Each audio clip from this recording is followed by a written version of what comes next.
It is now time for us to tell you what has been happening in the entertainment world, and it's been like drama overload. So for you that are saying that you're bored, get in here. Now, the first story on our list, Burna Boy versus Ceeza Milli. Now, Burna Boy has threatened fellow artist and songwriter Ceeza Milli over his claim that he wrote Burna Boys on the low. Now, in a radio interview which went viral yesterday, Ceeza Milli could be heard saying that he wrote the said song. Apparently, a displeased Burna Boy saw the clip and made a threat via Twitter, which has now been deleted and apologized for. Burna Boy tweeted, and I'm quoting, "I asked this spineless liar if he said this blip, and he said, no, never, I never said that," at Ceeza Milli. "Just pray that coronavirus catches you before I do, because you know what it is when I catch you." He continued, and I'm quoting, "For the record, I have never had any help writing any song ever, except one time, and that was with Peruzzi." Ceeza Milli then took to his Instagram stories to break down extensively his side of the story. Ceeza Milli recounted how he vibed 50 to 60% of the song on the low. Now, he admitted that Burna Boy changed some of the words on the song, and he disclosed that the recording for the song was made by Kel-P for another artist who had not voiced on it at the time. Alrighty, and Burna Boy was then called out on Twitter by various individuals who stated that he shouldn't be threatening people like that in the open. Someone tweeted, and I quote, "God forbid anything happens to that boy. See verified evidence. How do you, in all your wisdom and grandeur, issue a threat as this in broad day Twitter? Come on, man, at Burna Boy, you are bigger than all of this, really." Well, Burna Boy then replied that tweet, apologizing that, but insisting that Ceeza Milli deserved a few slaps. He tweeted, "You're right, bro. I overreacted there, but he definitely deserves a few slaps for that, though. Regardless, my apologies to everyone for overreacting. It wasn't called for." And just so you know, this is not the first time Burna has threatened a fellow artist. In the past, he threatened Mr. 2K and then AKA during the xenophobia crisis in South Africa. All right, there's so much to say. We're like, who wants to go first? I know, right? Okay, so so it was all fun and games on Twitter yesterday evening, Amanda. Jejely, we were just chilling. Burna Boy was doing Q&A, like with his fans and everything. Yeah. And then there was the one with Reekado Banks, which trended, and we'll obviously still talk about that much later.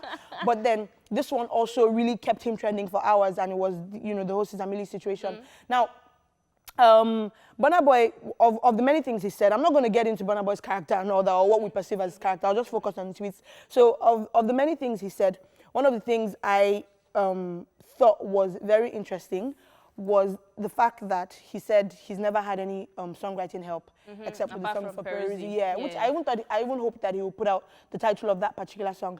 But anyway, the CEO of Aristocrat Group, which is the record label that Burna was on at the time, and what's it called, Ceeza Milli was working with at the time as well. He came out yesterday to say, yo, actually, there was no session that was booked by the record label, contrary to what Ceeza Milli said in his Insta story. And also, Ceeza Milli didn't write the song. So we're like, this is awkward. I mean, now, very, Burna Boy should not have threatened Ceeza Milli, and I think he realized that there's no need to overflog that, because he apologized for that, but there's no need to threaten people. I mean, that's a big thing, and that's aside.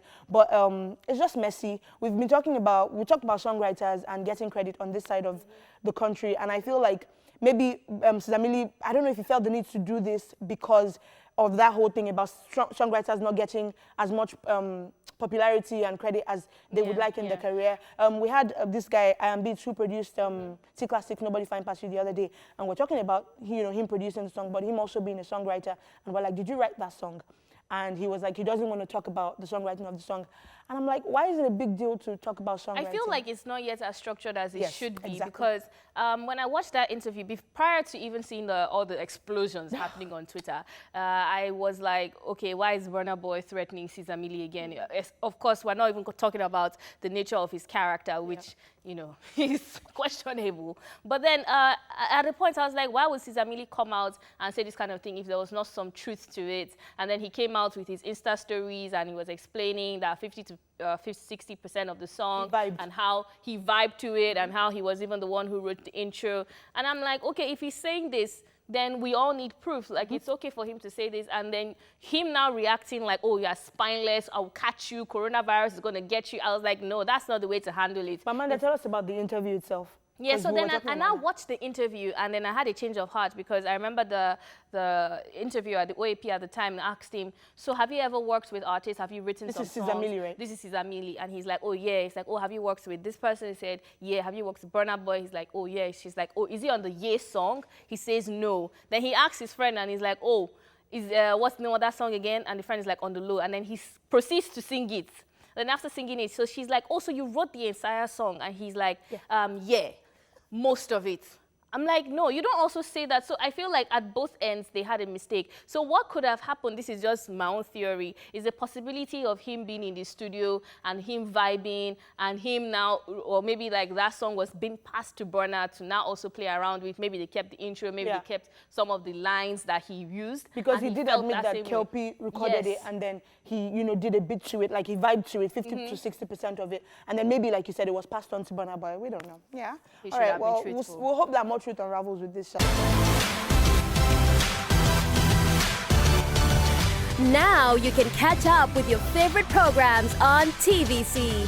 Log on to www.youtube.com/TVC Entertainment. Join the fun.